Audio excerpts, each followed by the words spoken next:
Hello everyone and welcome to my week 1 power rankings video.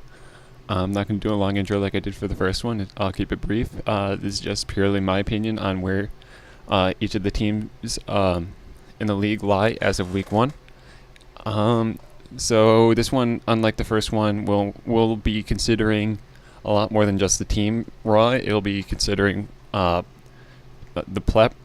prep of the players in question. It'll be considering the play of the players, considering the strength of their opponent, considering hacks of the matchup, things like that.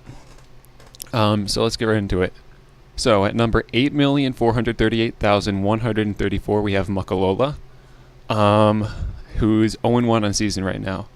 So I was very disappointed with Muckalola's performance last week. When you're in a draft league like this, Pokemon are held to a certain standard of performance they need to maintain, and Muckalola just last week just did not come anywhere close to the standard. I was quite disappointed. Muckalola came in and got hurricaned by a Pelipper, and he got confused. It happens to the best of Pokemon. Usually it doesn't happen to the 30% chance to confuse, but it happens.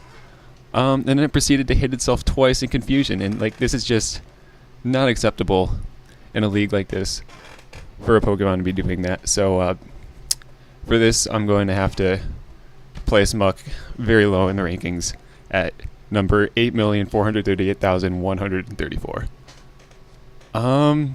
So yeah. Jokes aside, number 11, I have Flare. Reason I have Flare this low is because he's 0-2 right now as opposed to 0-1 because he decided to get his game done early. And when you're 0-2 and everyone else is 0-1, you're going to get placed a bit lower. And also, he has not impressed me with either of his 2 games.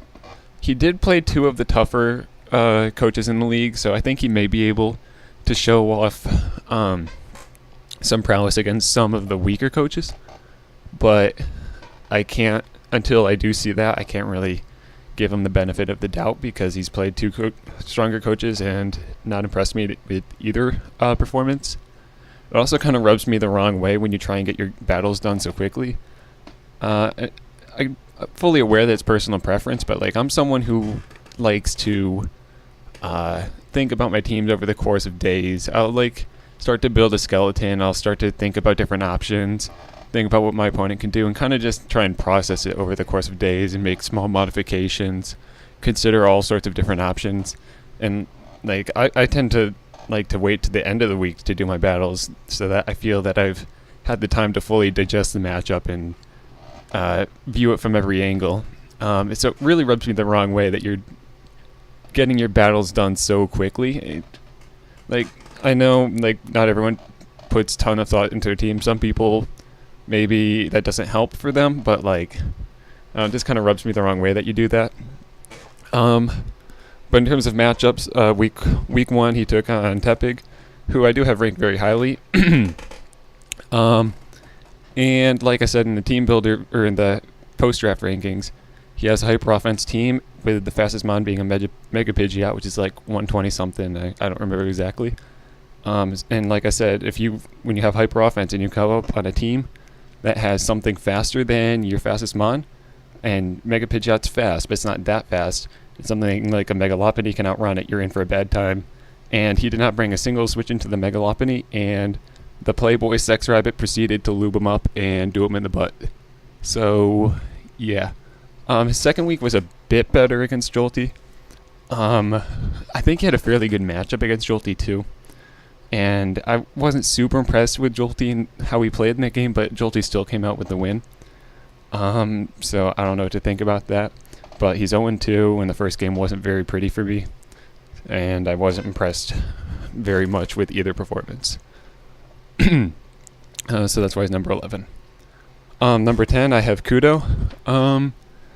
He lost to Jeff, and I just really wasn't impressed with his performance either. There's some serious misplays, such as thunder waving a Tyranitar.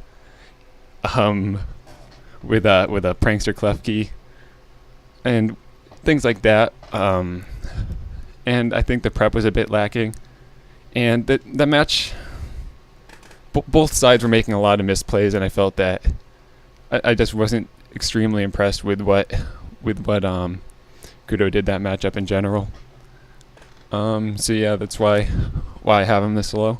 If he starts picking up some wins, I can raise him higher, but I feel like he just did not play or prep very optimally in that matchup. Yeah, so that's why he's at number 10.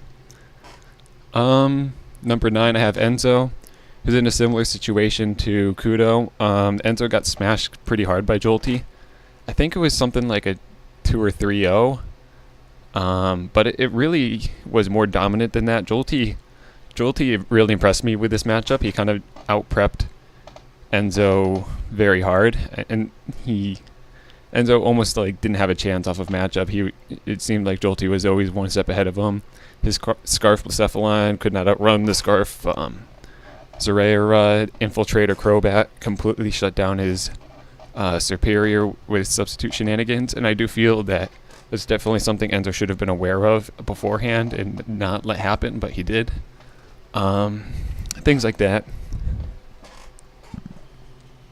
So yeah, I think the prep and play was a little bit lacking. He did start to bring the game back a little bit with some hacks with his down fan, and Jolty almost seemed to not have a way to deal with his down fan, so he started just throwing shit in front of it. But up until that point, the match was Jolty really dominated Enzo, and I was not super impressed with what he brought and his ability to break Jolty's fat, and it ended up in a kind of a crushing loss. So that's why I have Enzo at number 9.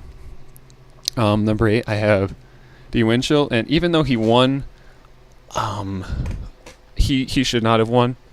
He had a 9% chance to win that game, and like I don't know how much you can really run with a 9% chance to win the game. Like, obviously he's 1-0 on the records, but I'm ranking these not on records but on how strong I think the coaches and teams are, and I don't think he should be given credit for a win in this rankings when he only put himself in a position to get a 9% chance for it. As we'll get into later, I had some serious problem with Reggie's prep, but I also had a lot of problems with D Winchell's prep. I just wasn't.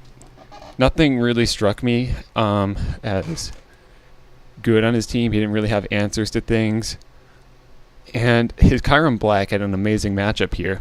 And if he had brought it in more often, he could have done serious damage to Reggie's team. But he just didn't bring it in and start doing damage. Something like a substitute Kyurem could have absolutely destroyed Reggie's team. Kyurem only came in one time, and it started killing everything. So if he had been able to preserve Kyurem and brought it in over and over again over the course of the match to reliably do damage, I feel like he could have won that game regardless of what his other 5 were, just based off of Kyurem destroying Reggie's fat. But because he should not have won that game, he won it purely off of luck, and I think he had a good matchup and just didn't play optimally. That's why I have him at number 8, although he did get the win and kept the game close, so that's why he's above the other 3 coaches who are kind of blown out in their matchups or really unimpressive with their play, in my opinion. D Winchell definitely kept the game close, and it wasn't unimpressive like the rest, but it didn't impress me. So at number 7, I have Reggie. So I was watching Reggie's team builder, and he says he has a Mega Aerodactyl, therefore, and it outruns my Pinsir, therefore I can't bring it and need to win through defense. And I'm like, well, fair enough, Mega Aerodactyl can stop a Pinsir, but Mega Aerodactyl is also something that you can weaken through rocks or possibly lure with a Ferrothorn like you successfully did. There's ways to get around that. And he also has a Rotom, which is fair enough that it's going to be hard for a Pinsir to beat Rotom and Mega Arrow. Maybe search for a different win condition. But to jump from I can't bring my offense to I need to wall out a Kyurem Black to win this game, I think is a really big jump.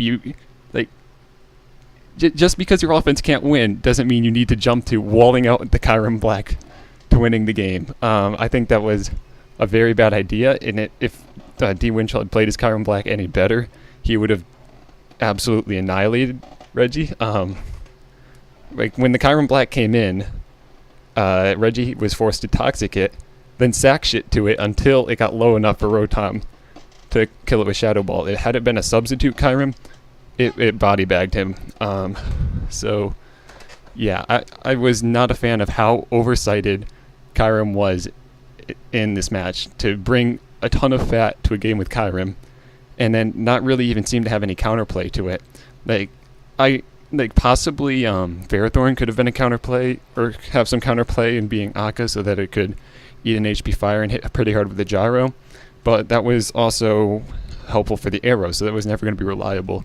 So if you're going to try and wall out a Kyurem, you at least need countermeasures, like something like a Wakan Finny, something like, I don't know, Yachi Nidoking, something. Like, there just seemed to be nothing. It was like toxic it and sack shit to it until it was in range of Rotom. And I think, although you did get away with it, and although you should have won the game, I really didn't like that. So, yeah. Bring it back next week, Reggie, and make it to playoffs, because I want to see that video of you eating the ice cream. So, yeah. Don't try and wall out Kyurem Blacks. For your win condition. Next up I have Hazy Basilisk.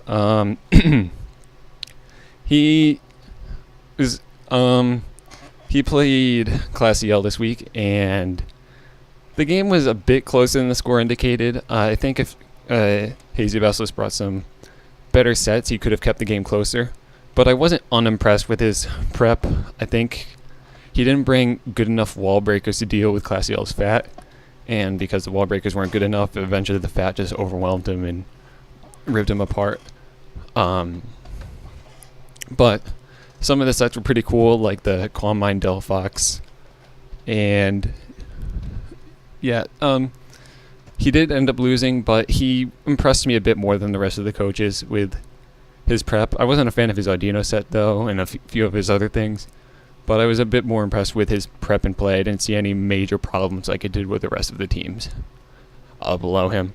So I'll have him as like the standard. Definitely didn't impress me, but I don't have any major gripes with, other than just didn't bring the wall breakers to someone with a lot of fat, and the fat overwhelmed them. So yeah. Number 5, I have Jeff. He is able to win quite dominantly over Kudo. I wouldn't say quite dominantly. The early game was pretty bad for him. He ended up bringing it back and just walling out Kudo in the end game and having Mega Venusaur, or not even Mega Venusaur, regular Venusaur clean it up. The game was kind of hard to watch from both sides. There was like Thunder Waving a Tyranitar, Sleep Powdering already Status Mons, Sludge Bombing a Klefki. Some weird plays going on, and I feel like, I don't know, both sides needed a bit more knowledge of the game or something, but Jeff did come out with the win, and it was quite dominant. So, not quite dominant, but it was 4-0, so it was a solid win. So yeah, I have to put him at number 5 for winning, but I don't think his win was nearly as impressive as the ones above him, but everyone below him I had a serious problem with. Reggie and D. Winchell both have... D. Winchell technically won, but Reggie should have won, but I wasn't impressed with either. Jeff won convincingly, and that's why he's above everyone else below him, because they all lost. But I wasn't super impressed with his win. At number 4, I have PETA. So PETA played me, and I was pretty impressed with him. He made, like, the plays he made, I don't think he had any serious misplays. I do not think he should have won the battle. He hacked straight through my muck, which kind of allowed his Gudra to go unchecked the rest of the game and eventually win it. And even without the hack, or I think with the hack, without the hacks, I easily would have won the battle. And even without the hacks, I should have won it. I just misplayed at the very end. But I still was very impressed with his battle, and I think he didn't make any real misplays, which alone puts him above everyone else, even if he had probably lost that game. But he evidently did win it. So yeah, have to place him at number 4 for getting the win. I don't think I definitely did not play that game optimally. I definitely have a lot of regrets on the plays I made, but yeah, Peter did come up with the win, so I'll have him at number 4.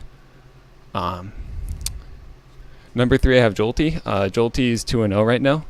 I was pretty impressed with his game against Enzo. He prepped very well, in my opinion. He seemed to be pretty ready for anything Enzo threw at him, and was able to shut down pretty much everything Enzo was trying to do. I was not nearly as impressed with his battle against Flair. His switch into Infernape was a Tangrowth, and I definitely don't think that was optimal. I don't like that he has Zygarde 50 on his team and then doesn't bring it to either of the first 2 weeks when that thing's so good, especially against Flair's team, because it was so predominantly physical. It can take a hit from pretty much anything and do some serious damage to him.